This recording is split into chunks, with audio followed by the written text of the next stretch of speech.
Muy buenas tardes, bienvenidos un día más a Todo es Geopolítica, bienvenidos al programa que les contamos, explicamos y analizamos lo que está sucediendo en el tablero geopolítico en estos momentos, pendientes como siempre de toda la actualidad de las últimas horas, mirando por supuesto a las elecciones en Estados Unidos, donde hoy por fin Barack Obama ha respaldado a Kamala Harris. Precisamente mirando a Estados Unidos, vamos a fijarnos en el otro candidato, un Donald Trump que para los pies, frena a Volodymyr Zelensky, dice que tiene que terminar cuanto antes este conflicto, y es que apunta que Rusia es una máquina de guerra. Precisamente mirando a Estados Unidos vamos a hablar del incidente que tuvo lugar en el día de ayer con aviones chinos y rusos que se acercaron a Alaska, se acercaron a territorio de Estados Unidos. Decía el propio secretario de Defensa, el propio Lloyd Austin, que es la primera vez que ocurre un incidente de este tipo, mientras precisamente mirando a Rusia, mirando al conflicto ucraniano, les vamos a contar las declaraciones de Dmitry Peskov respaldando al primer ministro húngaro, Viktor Orbán, chantajeado por Ucrania con el petróleo, también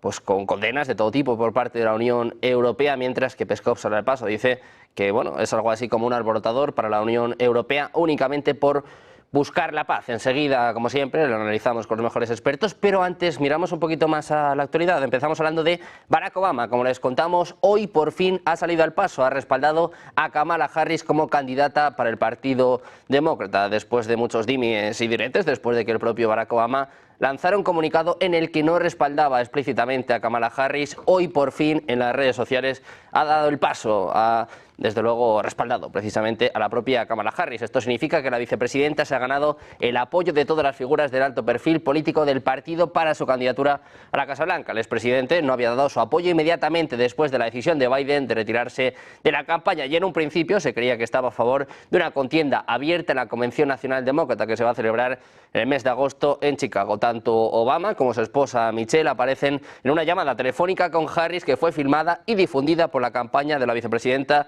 este viernes. En el vídeo se ve a Harris escuchando a los Obama en un iPhone que llevaba, como ven en sus pantallas, en la mano derecha. Pendientes de Kamala, vamos a hablar ahora del expresidente de Estados Unidos, de Donald Trump. Ha estado en una conversación telefónica a Volodymyr Zelensky a poner fin al conflicto militar con Rusia. Le recuerda las grandes victorias militares de la máquina de guerra rusa. Es lo que revela el propio candidato republicano en una entrevista con Fox News, respondiendo a la pregunta sobre si va a dejar de financiar Ucrania si llega a la presidencia. Decía Trump: el presidente Zelensky me llamó y le dije, tenemos que acabar con esta guerra. Rusia es una máquina bélica, te enfrentas a una máquina de guerra. Decía Trump: derrotaron a Hitler, a Napoleón, están luchando una guerra. El exmandatario aseguró que el ejército ruso cuenta con millones de minas y miles de tanques, mientras que esa ofensiva de primavera de las Fuerzas Armadas ucranianas nunca ocurrió.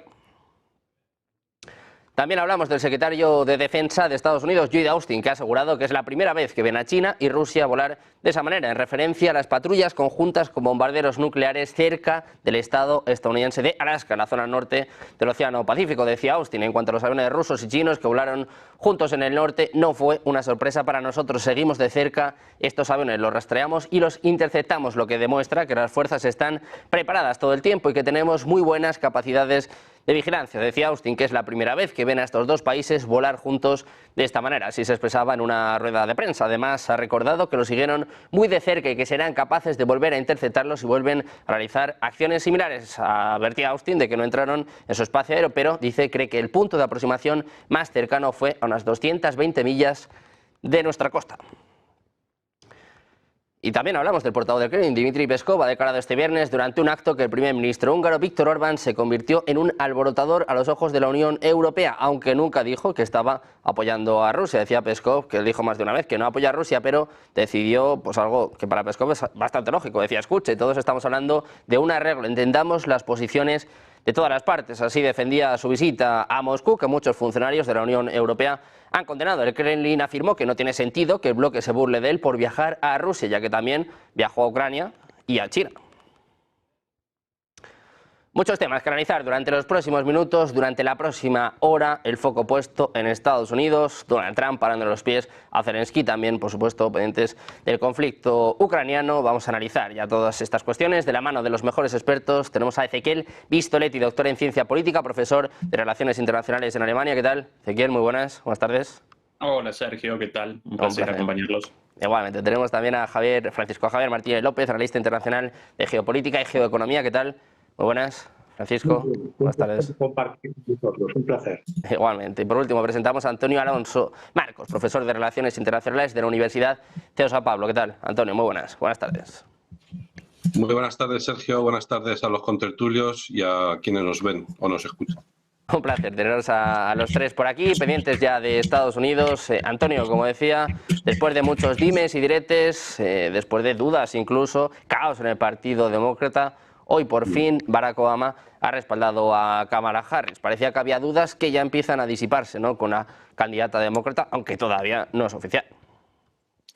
Pues yo he visto el vídeo muy rápidamente. He visto el vídeo en redes sociales y lo que me ha parecido curioso es que el presidente Obama dijera Michelle y yo, es decir, nosotros, ¿no? Y bueno, pues si la llamas tú, que eres el que ha sido la figura dentro del Partido Demócrata. Y no, sin embargo, le llaman Michelle y yo.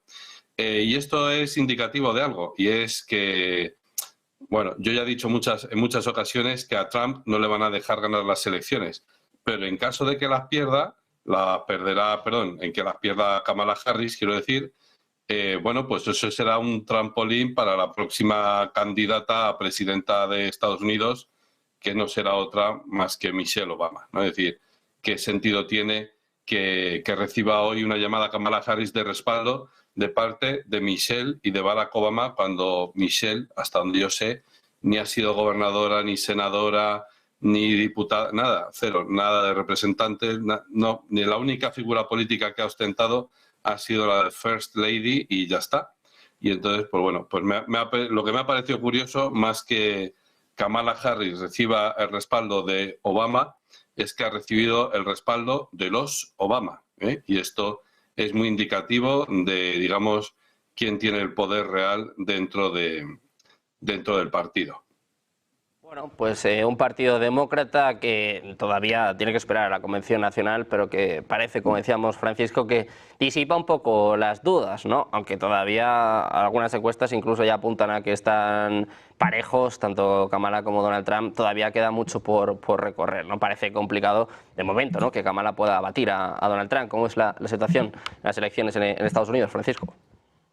Pues antes de entrar, Sergio, en el tema de las encuestas que me estás ya suficientemente preguntando, diría sobre el propio acto de la teatralización hollywoodiense, muy de acorde a lo que ha dicho Antonio, porque si bien toda buena política o la gran política, como decía Nietzsche, está cargada de símbolos, de imágenes y de rituales, la mala política, la política populista, se asemeja más a una ópera bufa.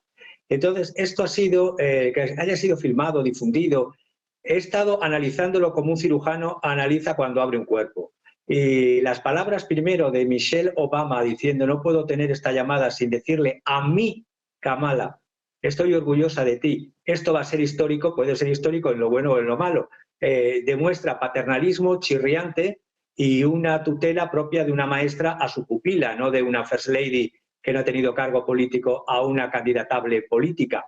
Y luego la frase de Obama al teléfono, llamamos para decirte, ya me empezaba a sonar la música de Stevie Wonder, I just called to say I love you, llamamos para decirte que Michelle y yo no podríamos estar más orgullosos, utiliza el término proud, orgullosos, que eso es como un tutelaje feudal. En vez de decir tenemos el honor de respaldarte, no dijo honor, dijo proud, y de hacer todo lo posible para que ganes estas elecciones y llegues al despacho oval, y luego la respuesta sonriente y teatralizada de ópera bufa de Kamala diciendo oh my God, oh Dios mío, Michelle, Barack, es decir, como si fueran iguales en política, esto significa mucho para mí, y terminó diciendo que está deseando hacer esto con vosotros, no sé lo que van a hacer juntos. Evidentemente quien lleva los guiñoles del Partido Demócrata es Barack Obama, y dice, y salir ahí fuera, estar en la carretera, se me viene otra canción de Ray Charles, Hit the Road Jack, y simplemente mucha teatralización, pero mucho diente o colmillo retorcido, porque esto de que la amistad que me habéis brindado durante todos estos años, la realidad es que hasta hace curiosas, escasas 24 horas, en el New York Times, Barack Obama no había dado todavía el respaldo que había dado los Clinton, Hillary Clinton, Nancy Pelosi, quien ha movido los hilos, además, para que el guiñol anterior del POTUS Biden cayera tras el debate ha sido Barack Obama. Entonces, el no asesinato de Trump ha hecho que todo esto se tenga que hacer una elección monárquica a dedo del sucesor candidato a POTUS por parte del que todavía es el POTUS, sin concurrir a una competencia, a unas primarias, como se solía o se debería de hacer o parece que hacen. Esto ha sido nominación monárquica, sucesión a dedo, apropiación de fondos de campaña de su predecesor, que ya ha sido denunciado por la parte republicana. Y en cuanto a las encuestas, pues las encuestas dicen quienes las convocan y según las preguntas que hagan, porque la realidad de las encuestas es que antes, yo he tomado encuestas de Reuters Ipsos, en las que el martes 23 estaban 44 Harris, 42 Donald Trump. La pasada semana, esta misma Reuters Ipsos eran el 44% igualados, teniendo en cuenta que no llega ninguno a más del 50% y se supone que puede haber otros candidatos terceros. Y el último sondeo que tenía es el de PBS News y el de NPR News y Marist, que los tres han hecho 45% Kamala, 46% Donald Trump. Por lo tanto, lo de las encuestas, y más en Estados Unidos, todo está por ver. Pero a la pregunta, y termino, que me has hecho sobre esta teatralización, me parece de ópera bufa y de colmillo retorcido. Pues Ezequiel, para terminar este tema, para cerrar el tema de los Obama, por eso te quiero preguntar esta teatralización. Por cierto, la propia Kamala, que quiere cerrar TikTok y que se abría una cuenta también, bueno, pues teatralizando bastante, dejo que los espectadores lo definan por sí mismos. Pues ya estamos en plena campaña, Ezequiel, y aquí ya vale todo, ¿no? Parece que es un poco la conclusión, incluso con los Obama, pues parece que torciendo el brazo. Sí, yo para comenzar querría determinar definitivamente la cuestión de las encuestas. Independientemente de la publicación de encuestas a favor de uno o del otro, o mejor dicho, de uno o de la otra, la elección en Estados Unidos aparece definida. El atentado fallido contra el expresidente Trump y su reacción con el puño en alto determinaron la victoria de Donald Trump en las próximas elecciones. Documenten esto para que, si comete un error, lo presenten en su momento y si no, bueno, lo presentamos como evidencias de que aparecíamos en lo cierto. Sobre la posición de Obama, Sergio, por ahí aparecen interpretaciones diversas porque a Obama lo caracterizan los jueguitos, las maniobras políticas. Él realmente realiza estos tejemanejes, él realmente realiza estas acciones muy inteligentemente. Y por ahí básicamente aparecían dos opciones respecto a la declaración inicial de Obama, acompañando de alguna manera, o presentando, mejor dicho, presentando a Joe Biden tras su renuncia como un héroe, cuando los propios Obama habían, en las sombras, habían cercenado su candidatura y habían generado presión e incluso, según algunos, extorsión para que Biden presentara la renuncia a su candidatura. Bueno, en esa declaración inicial, él caracterizaba a Biden como a un héroe, pero no convalidaba, no acompañaba la candidatura de Kamala Harris hasta el día de ayer con esta llamada referida por ustedes. Bueno, las dos interpretaciones posibles sobre esto.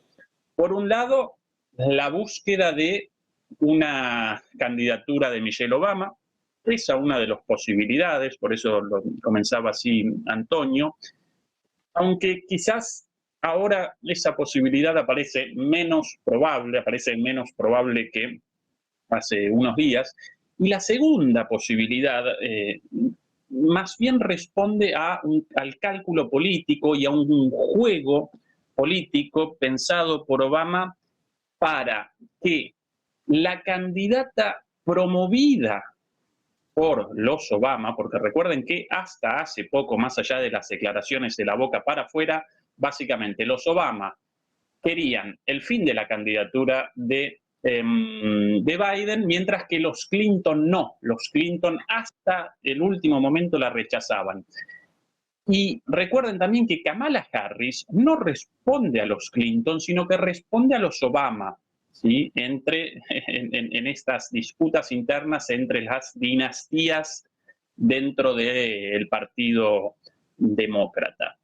Y quizás precisamente porque Obama quería una validación, el apoyo de los Clinton a su candidata, precisamente por eso no acompañó desde el principio su candidatura, para que en esta disputa interna él apareciese como reacio y los Clinton inmediatamente realizaran una declaración de apoyo como forma de oposición al clan de los Obama. Y ahora, cuando ya aparece Kamala validada por los Clinton, los Obama entonces puedan sí acompañar esta fórmula en nombre de la unidad del partido, cuando en el caso de una victoria, para mí imposible, pero en el caso de una victoria respondería Kamala Harris a ellos, ¿sí? Y en el caso de una derrota, ellos puedan presentar esto en el futuro como, bueno, ¿recuerdan ustedes? Nosotros no acompañamos inicialmente la candidatura, para nosotros esta candidata parecía inexperta, parecía poco apta para el cargo, sencillamente convalidamos esta candidatura en nombre de la unidad del partido, pero no representaba nuestra candidata. Entonces así aparecen cubiertos, a pesar de que ellos mismos determinaron la salida de Biden y en gran medida la llegada de Kamala Harris, porque Kamala Harris responde a ellos. El juego, esa politiquería, recién la caracterizaba muy bien Javier Francisco, recién la caracterizaba muy bien, o Francisco Javier, no recuerdo Javier el orden de tus nombres, mil disculpas. Bueno, la caracterizaba muy bien como una ópera bufa, efectivamente, esta telenovela ordinaria, barata, de jueguitos, de que sí, que no, cuando la elección en realidad ya aparece definida una vez más. Y a propósito de los Estados Unidos, recién también Javier recordó a Stevie Wonder y a Ray Charles, esos grandes de la música estadounidense, de la cultura. Qué contraste y qué triste el contraste entre el pueblo estadounidense, entre su cultura, entre toda esa riqueza y estas élites decadentes, deplorables, al borde de una guerra de todos contra todos. Bueno, esta es la consecuencia de la decadencia de un imperio, bien lejos de la riqueza del acervo cultural de su sociedad, de su pueblo, ¿no? Pues precisamente, pendientes de Estados Unidos, más allá de estos teatros, estos shows que nos vamos a tener que acostumbrar hasta noviembre, ¿no?, de cara a estas elecciones. Precisamente vamos a mirar al otro candidato. Antonio, quiero empezar contigo, que ayer hablaba del conflicto en Ucrania y, bueno, básicamente pues paraba los pies a Zelensky, ¿no? Le decía que hay que terminar cuanto antes esta guerra, le recordaba pues los éxitos que ha tenido Rusia en el campo de batalla, decía directamente que Rusia es una máquina de guerra, que es una máquina bélica y que ha derrotado a Hitler, a Napoleón, y bueno, venía a decirle pues que Ucrania no va a ser menos llamativas, cuanto menos estas declaraciones, Antonio. Más o menos ya intuíamos también la postura de Donald Trump. Sí, bueno, yo también pido que se guarde este programa como documento acreditativo que decía el amigo Ezequiel Vistoletti, para reafirmar mi postura de que no le van a dejar ganar a Trump, no le van a dejar ganar, porque no es bueno para la guerra de Rusia contra Ucrania o de Rusia contra la OTAN o como se quiera ver esto, pues porque él, efectivamente, él conoce muy bien la naturaleza de sus oponentes. Este señor, Donald Trump, no lo olvidemos, es un hombre de negocios y es un tiburón. Él ejerce su liderazgo político como ha ejercido su liderazgo empresarial de esa guerra, al estilo de los tiburones, ¿no? Entonces te acorrala, hasta estudia muy bien a la prensa, te acorrala y cuando te tiene ahí pidiendo la palabra, de verdad, pidiendo un break, pidiendo un paréntesis o tiempo muerto que dicen en baloncesto, pues entonces ya te deja respirar y pides negociar y entonces negocias y él te ha llevado a su terreno, a donde él te quería tener en ese momento, ¿no? Bien, pues cuando le dice a Volodymyr Zelensky esto de que, bueno, que tenga cuidado con Rusia, porque Rusia es una máquina de guerra, como si Zelensky no lo supiera. Vamos a ver, Zelensky lo sabe, pero pasa del tema porque tiene otros intereses, ¿eh? Y su interés entonces es dar la batalla hasta el final porque defendería o estaría defendiendo la unidad de Ucrania y estaría velando por el bien de los ucranianos. Bueno, esto me lo dijo alguien hace poco y mi respuesta fue, bueno, ¿tú es que presupones cierta bondad en Zelensky? Y eso no es así, eso no es verdad, ¿vale? Es decir, todos los casos de corrupción, no solo de los generales, coroneles, ministros, viceministros que hay alrededor de Zelensky, que en estos 2 últimos años se han ido conociendo, ¿eh? Imaginemos lo que no se ha ido conociendo, ¿no? No solo eso, sino la corrupción del propio Zelensky. Eso no habla de una persona que está preocupada de la guerra o de salvarle la vida a los muchachos. No, habla de una persona que es una aprovechada y que ha visto en esto la oportunidad de hacer negocio. ¿Cuántos millones de dólares habrá robado Zelensky en los últimos 2 años? No, hombre, eso no se puede decir, eso no tenemos pruebas.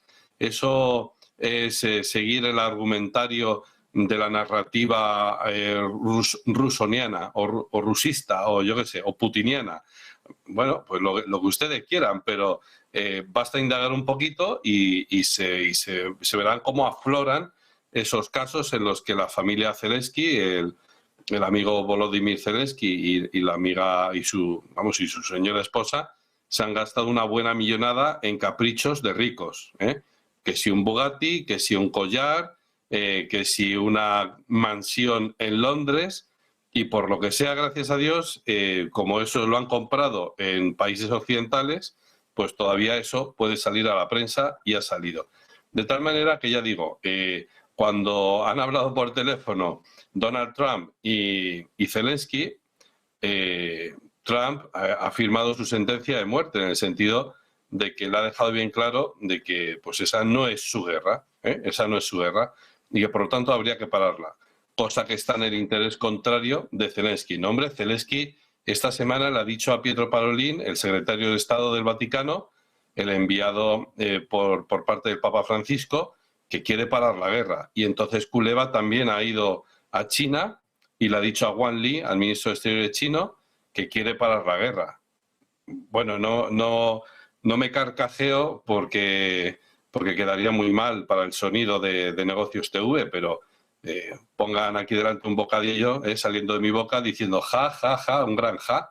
Es decir, eso es increíble, ¿no? Lo siguiente, o sea, eso es puro teatro y es una mentira más falsa que una moneda de 3 euros. O sea, no es verdad, no es verdad.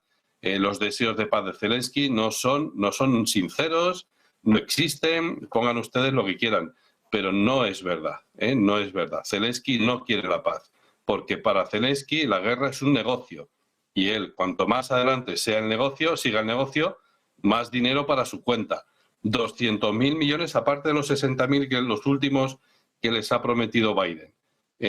200.000 millones de dólares en 2 años, ya está bien. Ya está bien. Hombre, si de 200.000 millones de dólares sin control, sin ningún tipo de accountability, ni de countability ni de accountability, de ninguno de los dos controles, sin ningún tipo de control, van a pedir von der Leyen o Biden las facturas de lo que se gasten, 200.000 millones de dólares. Algo me dice que 1.000 de esos 200.000 millones de dólares han acabado en una cuenta o en varias cuentas, en varios paraísos fiscales de la familia Zelensky.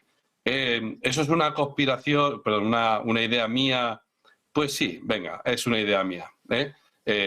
Ya cuando nos despertemos de la pesadilla, pues ya digo, quiero que guarden este programa como documento acreditativo de estas cosas que decíamos en esos momentos, en aquel tiempo, ¿no? Porque es verdad, es decir, ahora casi nadie se lo puede creer, porque claro, ¿cómo el presidente Zelensky va a estar robando a manos llenas? Bueno, pues no, ya está. Pues no, pero ya está. Es decir, las cosas que van saliendo a la prensa nos indican, tío, si tú te compras un Bugatti de 4,5 millones de euros, significa que tienes unas espaldas de más de 400 millones de euros, ¿no? O sea, cualquiera que controle algo de la economía de su casa, es decir, tú no te compras una casa de 1 millón de euros si ganas 20.000 euros al año. O sea, es que, en fin, no hay banco que te lo sostenga. Entonces, si te gastas 4,5 millones de euros en un Bugatti, significa que tienes unas espaldas bien guardadas, ¿no? Desde el punto de vista económico. Entonces, que Trump le haya dicho esto a Zelensky, pues muy bien, me parece muy bien por parte de Trump, me parece muy bien, quiero decir que habla muy bien o dice muy bien de Trump, reconociendo la naturaleza de su oponente, quiero decir, de Vladimir Putin, pero vamos, ya digo, por parte de Zelensky no está en esa dinámica de querer parar la guerra, está en la dinámica de querer seguir para adelante. Y si Trump, si han hablado y ha intentado convencerle de algo, es para que le deje seguir adelante con el negocio. Bueno, pues pendientes del negocio, del conflicto ucraniano, también de las palabras del candidato republicano Donald Trump. Francisco, por esto te quiero preguntar, ¿no? Parece que frena, ¿no?, las aspiraciones de Zelensky, que por cierto también se ha visto un cambio de tono sustancial durante los últimos días, las últimas semanas. En la CNN decía que había que negociar lo antes posible, también ante un representante del Vaticano. ¿Cómo está influyendo? ¿Cómo crees que influyen estas palabras de Donald Trump? Porque es verdad que se empieza a hablar de negociaciones en Ucrania. Frena, Sergio, las expectativas no solo de Zelensky, sino de, a ver, toda esta guerra se ha jugado también en la guerra de los relatos y de los metarrelatos. El globalismo liberal es un globalismo deconstructor, es un globalismo woke. Entonces, es bueno que ante la realidad preconstruida, deconstruida, esta realidad que nos han estado vendiendo de piripón y de los rainbow ponies, pues que frente a los rainbow ponies y la realidad de pinipón y de que vamos a llegar a Moscú en 24 horas, se enfrenten a la cruda realidad histórica. La realidad histórica es que ambos personajes, Napoleón Bonaparte y Adolf Hitler, ambos partieron hacia Moscú, no quiero decir sus ejércitos, bueno, Napoleón fue en persona, según avanzan los tiempos, los líderes son más miedosos y hacen que avancen otros, pero Napoleón Bonaparte partió hacia Moscú el 24 de junio de 1812 y Hitler el 22 de junio del 41. Uno fue a caballo y llegó el 14 de septiembre, el otro con avión y todo, hasta el 14 de septiembre, en la misma fecha que llegó Napoleón Bonaparte, el otro estaba a 200 millas de Moscú bombardeando, pero por mucho bombardeo y mucho avión y mucha historia y muchas armas que se están entregando por parte de la OTAN, la realidad en el frente es la que es. Y de la misma manera que el 9 de mayo del 45 hubo la capitulación alemana y en diciembre del 18 de diciembre de 1812 regresó a París con el rabo entre las piernas, dicho vulgarmente, Napoleón, la realidad es la que se impone en la realidad histórica. Y todo esto que nos han estado vendiendo es para hacer negocio. La guerra, war is a racket, lo dijo ya el general Smithley. La realidad es que la guerra es un negocio y nunca más que ahora es un negocio y un lavado de dinero. La gran lavadora de dinero es Ucrania. Entonces, desde esa perspectiva, es bueno que un candidato a presidente, expresidente, le diga a otro, ojo, que yo no estoy en contra de que los europeos, porque así lo has dicho también, yo no estoy en contra de que Europa siga apoyando a Ucrania. Otra cosa es que Estados Unidos no va a ser dar dinero sin, como decía Antonio, no solo sin contabilizar, sino sin fiscalizar qué se ha hecho después de que se ha contabilizado, es decir, sin comprobar, porque ha sido realmente y es la gran bicoca del lavado de dinero de todas estas élites globalistas y de enriquecimiento de élites locales al servicio mamporrero de las élites localistas, de las élites globalistas, perdón. Por lo tanto, yo creo que las palabras de Trump, aunque el otro sepa de historia, bueno, no sé hasta qué punto, qué preparación tiene un clown para ser presidente, cuanto más de conocimientos de historia, pero es bueno que se haya dicho frente al metarrelato, el relato histórico. Pues pendientes precisamente de este relato histórico, como bien estábamos explicando, ¿no? Decía Trump que tanto Napoleón como Hitler fueron derrotados por Rusia. Le decía Zelensky, pues básicamente que iba a ser el próximo que entraran en estos libros de historia. Ezequiel, ¿cómo valoras estas palabras de Donald Trump y cómo crees que también pueden afectar a Zelensky, ¿no? Si hablábamos ya hace tiempo de esta cuenta atrás que se inició, pues por ejemplo, con la legitimidad de su mandato, ¿no? Que cumplió el pasado 20 de mayo, pues ahora parece que tiene otra con las elecciones de Estados Unidos, sobre todo si gana Trump. Sí, la afirmación de Trump responde a los hechos históricos. Además, debemos recordar la invasión de Suecia en el siglo XVIII, a principios del siglo XVIII, contra Rusia, finalmente derrotada también en una famosa batalla, en realidad en el territorio ruso de aquel entonces, pero hoy en territorio ucraniano. De alguna manera, lo de la llamada entre Trump y Zelensky aparece en el contexto de una situación cada vez más insostenible para Zelensky. Participo por completo de la perspectiva de Antonio y de Javier respecto a que Zelensky no quiere el final de la guerra. De hecho, su supervivencia política parece ligada a la continuidad de la guerra, pero presenciamos un cambio en el contexto político, económico y militar, tanto en Ucrania como en Europa y más aún en Estados Unidos.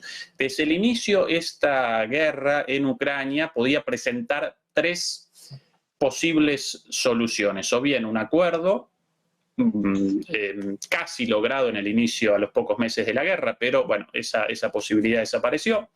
En segundo lugar, una derrota total de Ucrania, naturalmente, porque ni siquiera con el apoyo de la OTAN podría Ucrania, y esto para cualquier analista político y militar más o menos serio desde el principio parecía clarísimo, no iban a poder militarmente contra Rusia, o eventualmente con una victoria de Trump en el futuro, pero claro, en el inicio de la guerra esto lo presentaban como algo muy, muy poco probable. Bueno, Biden electo poco tiempo atrás, todavía Trump en ese entonces, lo recuerdo, asociado a la toma del Capitolio, etcétera, etcétera. Además, bueno, 2 o 3 años más adelante, bueno, podía acontecer cualquier cosa, podíamos presenciar cualquier giro inesperado. Bueno, de esas las tres posibilidades inicialmente: acuerdo, derrota o Trump. Bueno, la de acuerdo desapareció y ahora de repente, o no tan de repente en realidad, aparecemos en una situación en la cual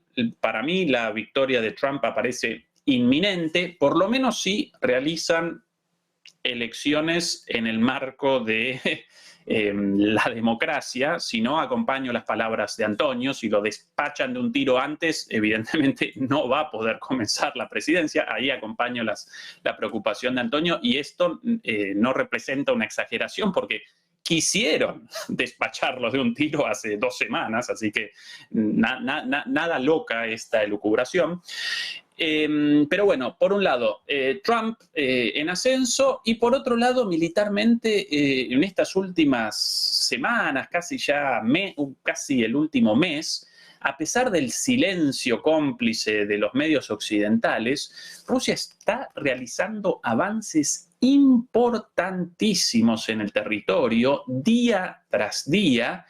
Y claro, esto genera para Zelensky una situación límite, porque ya desde hace tiempo la movilización aparece insuficiente, tampoco alcanzan las armas, el punto de colapso en una guerra de desgaste ya aparece a la vuelta de la esquina. Por otro lado, lo de Trump. Entonces, en ese contexto, tal vez Zelensky determine un cambio en su estrategia y por eso despache a Kuleva a China para, de alguna manera, generar un acuerdo más o menos, ni siquiera digno, menos indigno que una derrota total. Por cierto, qué importante y cuán creciente la importancia de China como potencia internacional generadora de la paz. Recuerden su rol en el acercamiento entre Irán y Arabia Saudita, ahora entre las distintas facciones políticas de los palestinos y ahora también en la guerra en Ucrania. Así que para mí esa conversación entre Trump y Zelensky, estas palabras de no queremos más la guerra, de Trump en la entrevista con Fox News al respecto, bueno, debemos contextualizarlas en ese nuevo contexto de un apremio total y absoluto y en el cálculo político de Zelensky ante una situación distinta a la de quizás un mes incluso atrás. Pues pendientes de nuevo del conflicto ucraniano, en este caso de las palabras de Donald Trump, si os parece, ya que hablamos de Estados Unidos, de Rusia, quiero comentar también con vosotros el incidente que tuvo lugar ayer, bombarderos nucleares de Rusia y de China acercándose a Alaska. Hoy, por cierto, buques rusos han atracado en Argelia, se espera que lleguen a Cuba también en los próximos días. De nuevo, los buques rusos llegando a Cuba, también imagino pues dando algún que otro sustillo a Florida, a Estados Unidos. Claro, es un indicativo más de la tensión actual, ¿no, Antonio? Te quiero preguntar por qué está sucediendo. Decía el propio Austin que es la primera vez que hay movimientos de este tipo. Claro, China y Rusia también dicen, oye, si tú vienes a hacerme a mí las cosquillas, si tú vienes a molestarme, pues yo también te voy a poner un poco contra la pared. Sí, bueno, bueno, antes de responder a tu pregunta, algo que decía Vistoletti, me recordaba algo que creo que ha sucedido hoy, y es que el director del FBI ha como minimizado el tema del atentado contra Trump, diciendo no se sabe muy bien si lo que le ha rozado la oreja ha sido una bala o ha sido metralla. Bueno, pues ahí lo dejamos, ¿vale? Para que lo investiguen los oyentes o los telespectadores o lo que sea, pero me parece que después de dimitir la del servicio secreto, este señor, después de estas declaraciones, tendría que dimitir. Y si no, Donald Trump, si es que llega a la presidencia, pues le tendría que echar el día antes de tomar posesión, porque me parece algo fuera de lugar completamente.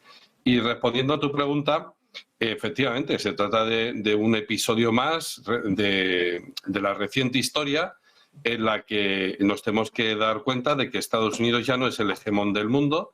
Entonces, aquel mundo de los años 90 en el que Clinton manejaba los hilos de la marioneta Yeltsin, eso ya pasó a la historia. Es decir, ni siquiera estamos en la época en la que George Bush dice voy a invadir Afganistán porque me han hecho lo de las Torres Gemelas y todo el mundo dijo, bueno, es verdad, vale. Todo el mundo, incluido Putin, dijo, pues es que es verdad, tiene razón.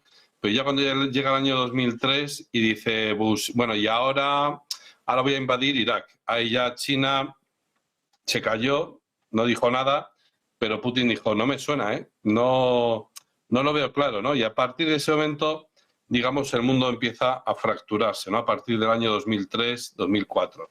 Y ahora mismo, 20 años más tarde, 2024, lo que tenemos es un mundo ya multipolar, más polarizado, con distintos centros de poder, en el que un solo país o una sola potencia no es el único que está dirigiendo el cotarro, con perdón de la expresión, sino que, bueno, pues ya hay más gente, y esto hay que tenerlo en cuenta, y hay que integrar distintas sensibilidades, ¿vale? Hay que integrar distintas sensibilidades. Vamos a ver, las normas con las que se rige el mundo se crean después de la Segunda Guerra Mundial, es decir, una gran guerra genera unas normas del derecho internacional. ¿Qué normas del derecho internacional? Hombre, pues obviamente las que le vienen bien a quienes han ganado las guerras. No vas a ganar una guerra y después dices, bueno, y el mundo que siga su curso. O no vas a decir, bueno, he ganado la guerra, pero voy a ser tan generoso que quien va a dictar las normas de cómo nos vamos a regir en el futuro, las va a dictar el que ha perdido la guerra. Vale, eso no entra en la lógica de nadie, así que quien gana las guerras pone las normas. Eso es así. Las normas que tenemos ahora todavía son reflejo de ese frágil equilibrio de la Guerra Fría. Pero hay una cuestión, una cosa son las normas, lo que está escrito negro sobre blanco, y otra cosa es cómo se reclama que eso se cumpla, ¿no? Es decir, la realidad de las cosas, que se llama, ¿verdad? Y entonces hasta hace nada, Estados Unidos podía ir por el mundo, por donde le diera la gana, porque el mundo era su casa.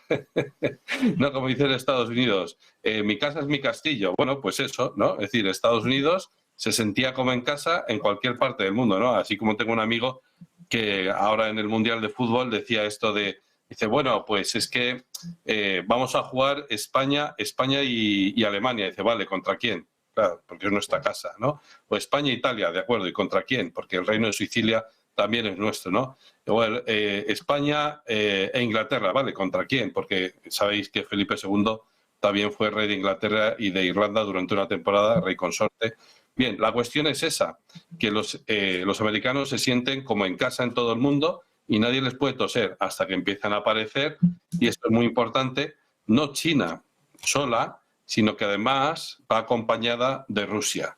Y lanzan un mensaje muy alto y muy claro, y es, no queremos provocar a nadie, no queremos entrar en el espacio aéreo de nadie, y de tal manera que no han entrado en el espacio aéreo de Alaska, pero han entrado en el espacio de zona de exclusión aérea que se llama, de reconocimiento aéreo que se llama, que eso también es interesante, ¿no? Porque es, digamos, una especie de colchón que permite poner en alerta a los militares, a las fuerzas aéreas, para en el momento en el que sí se dé ese cruce de frontera, pues enseguida darle el alto y decirle friend or foe, ¿no? Dice enemigo, amigo o enemigo.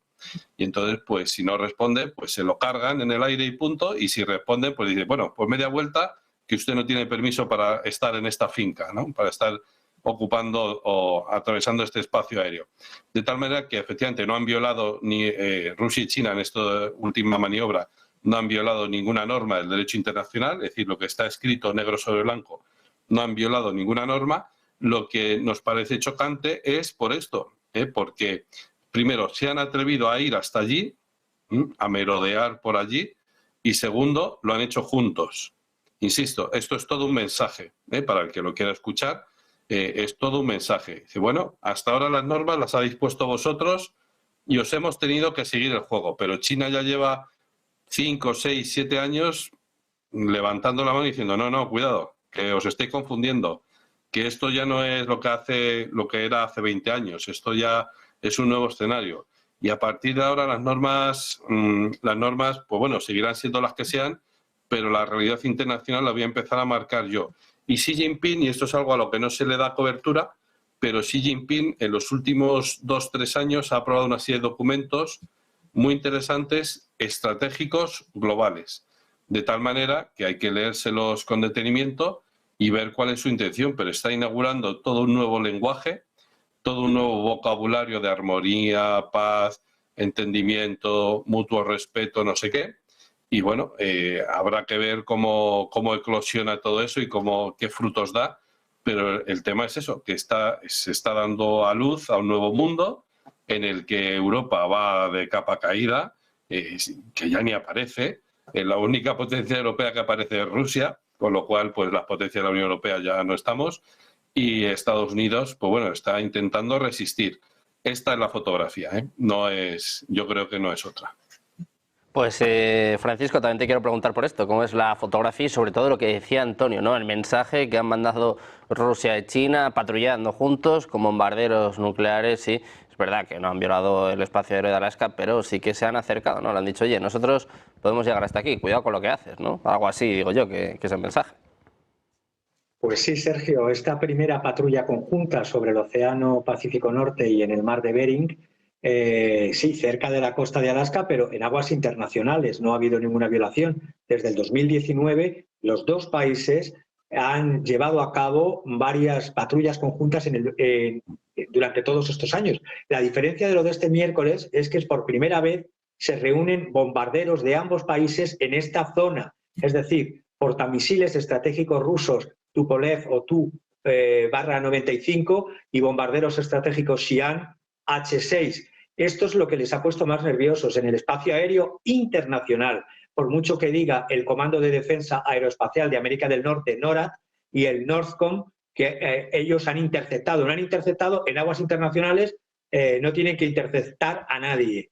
Entonces, la realidad es que la desvinculación, todo parte, como decía también Antonio, todo parte de una historia. Hay que basarse siempre en la economía y en la historia. El intento de desvincular, intento logrado por parte de Estados Unidos, de desvincular a Rusia y a China de la Unión Europea para debilitar a ese socio que era socio rival, la Unión Europea, se ha llevado a cabo de la manera en que los norteamericanos, las últimas administraciones, lo saben hacer, es decir, la estrategia del pistolero, la torpeza de los líderes de Occidente, de los líderes de Estados Unidos, esta especie de soberbia, de hibris, como decían los griegos, ha provocado que se unan lo que antes eran incluso contrarios, distantes o que no se unían.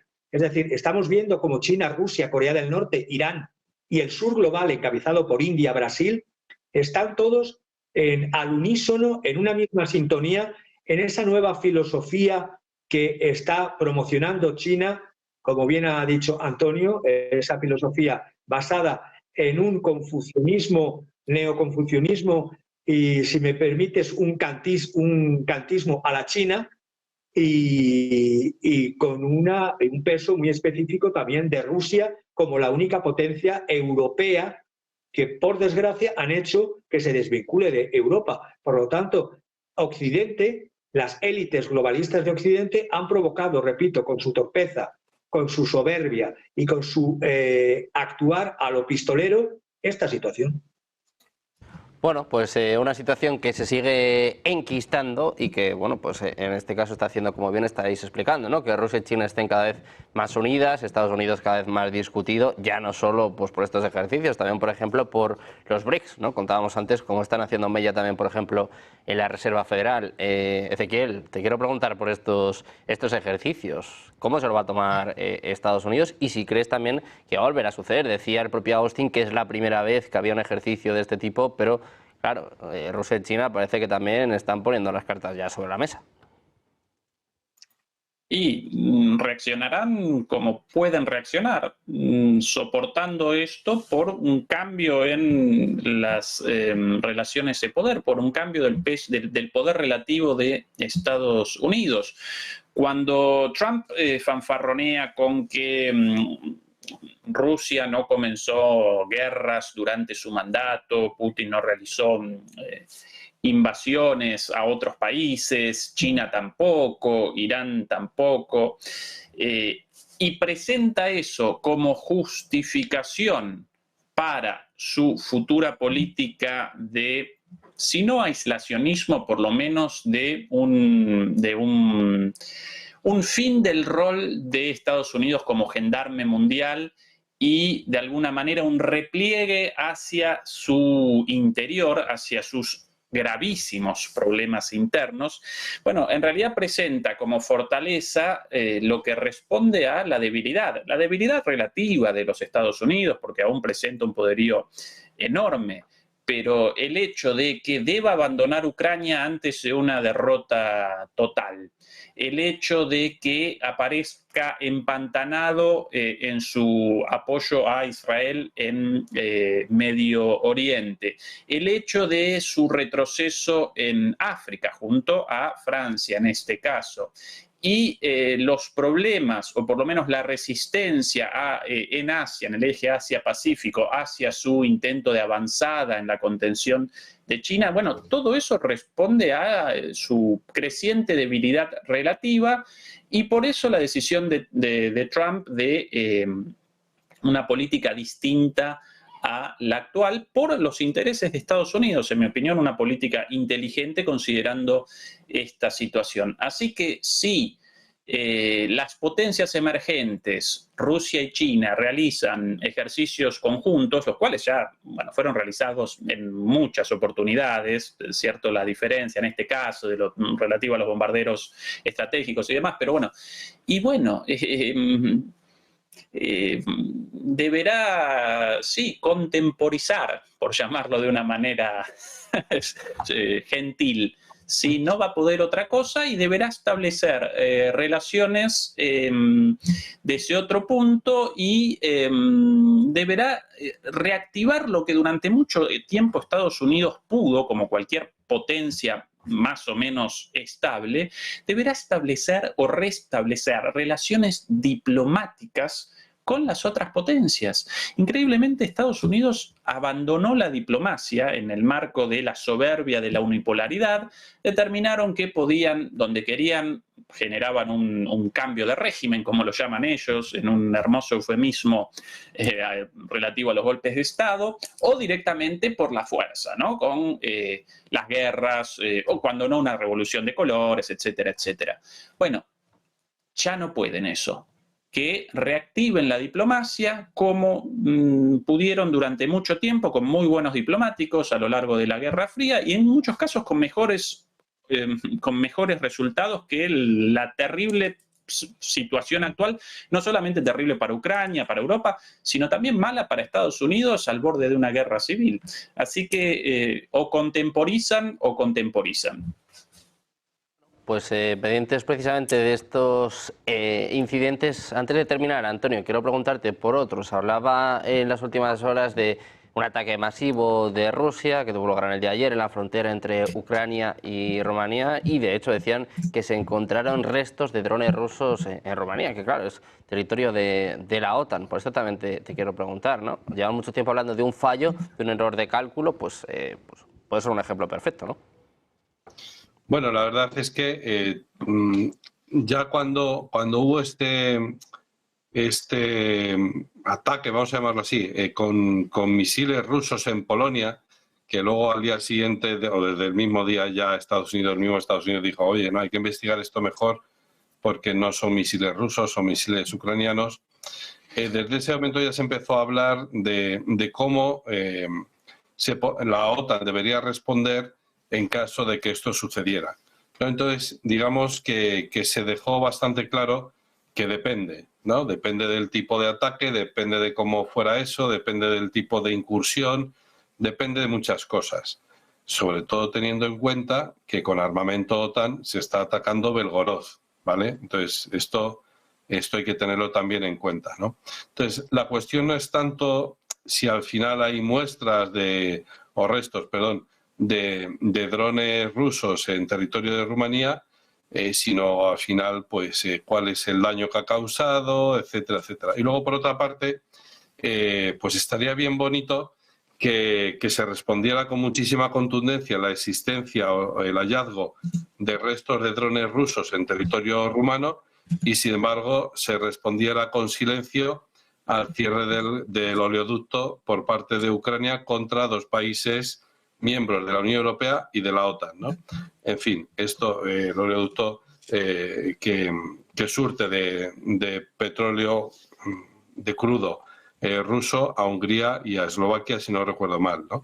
Entonces, hay que tener cuidado con esto, ¿no? Porque si se generaliza mucho el tema de la doble vara de medir, como se decía acerca de Víctor Orbán, que va visitando países y que, bueno, es un enemigo de la Unión Europea, bueno, pues al final se habrá conseguido aquello que se decía que Putin quería, que era dividir la Unión Europea. Bueno, pues chicos, lo habéis conseguido vosotros solos porque habéis dejado de asistir a las reuniones que Hungría ha planeado en su territorio, cosa que eso nunca jamás ha pasado en la historia de la Unión Europea. Si la presidencia de turno la tiene España, los españoles nos frotamos las manos porque vamos a hacer una reunión en Granada, otra en Córdoba, otra en Coruña, otra en Santiago de Compostela, otra en Gerona. Y nos frotamos las manos porque eso es gente que viene a España y gente que se deja el dinero. Y sin embargo ahora a Hungría le vamos a hacer el vacío y el boicot durante estos 6 meses hasta final de año. Bienvenidos, Unión Europea, al mundo que vosotros mismos habéis estropeado, que es, os habéis cargado la Unión Europea, ¿no? Desde la Unión Europea, de este chantaje a Hungría, ojo porque también está hablando Robert Fico en las últimas horas sobre esta cuestión, llamada con Dimitro Kuleva, que se está produciendo en estos momentos, pendientes también de la reunión entre Trump y Netanyahu, que enseguida vamos a emitir en Negocios Televisión. Muchísimas gracias a los tres, Ezequiel, Antonio, Francisco, muchas gracias por aprender un día más de vosotros, muchas gracias por contarnos lo que sucede en el tablero geopolítico, un placer como siempre, muy buen día. Gracias. Gracias. Chao, chao. Muchas gracias, un placer. Nosotros seguimos pendientes de la actualidad geopolítica, económica, nacional, internacional, en Mejor Análisis. Como siempre, toda la información en Negocios Televisión.